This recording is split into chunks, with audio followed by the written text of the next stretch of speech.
Chapter 1. Thank you, ma'am. She was a large woman with a large purse that had everything in it but hammer and nails. It had a long strap and she carried it slung across her shoulder. It was about 11 o'clock at night and she was walking alone when a boy ran up behind her and tried to snatch her purse. The strap broke with a single tug, and the boy gave it from behind. But the boy's weight and the weight of the purse combined caused him to lose his balance, so instead of taking off full blast, as he had hoped, the boy fell on his back on the sidewalk, and his legs flew up. The large woman simply turned around and kicked him. Then she reached down, picked the boy up by his shirt front and shook him until his teeth rattled.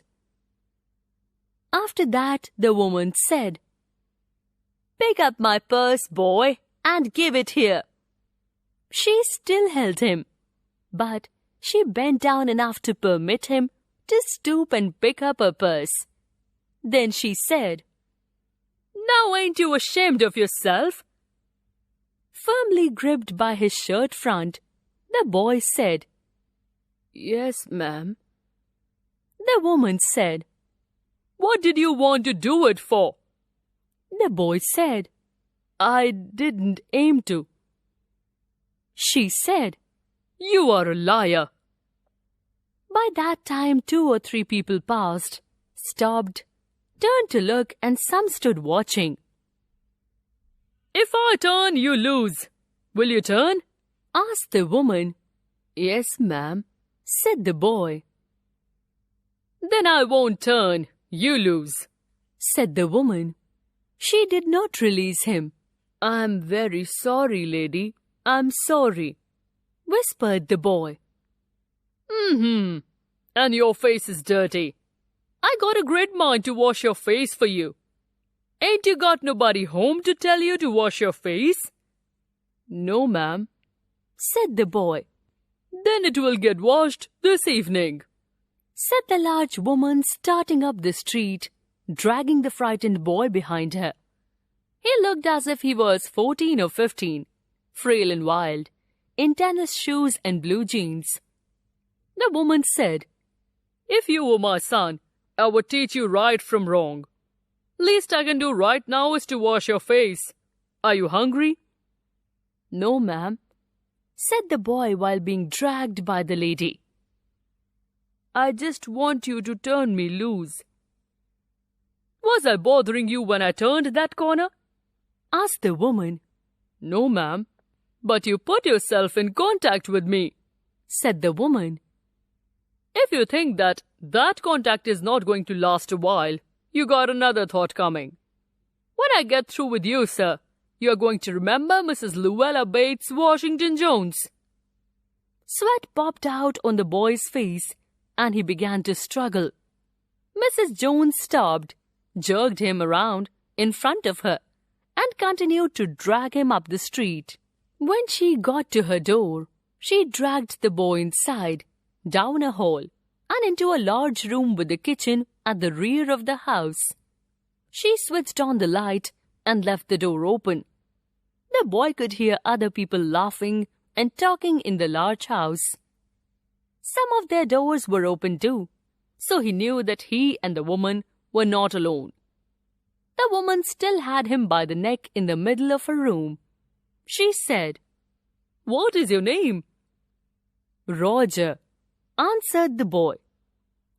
"Then, Roger, you go to that sink and wash your face," said the woman, whereupon she turned him loose at last. Roger looked at the door, looked at the woman, looked at the door, and went to the sink. "Let the water run until it gets warm," she said. "Here's a clean towel." "Are you going to take me to jail?" asked the boy, bending over the sink. "Not with that face. I would not take you anywhere," said the woman. "Here I'm trying to get home to cook me a bite to eat, And you snatch my purse. Maybe you haven't had your supper either, late as it be. Have you? There's nobody home at my house, said the boy.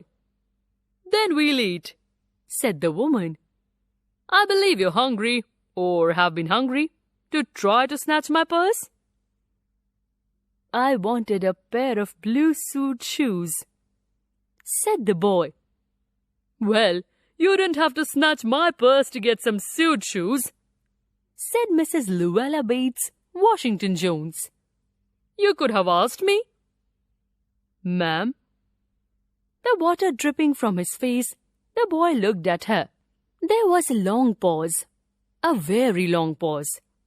After he had dried his face and not knowing what else to do, dried it again, the boy turned around, wondering what next. The door was open.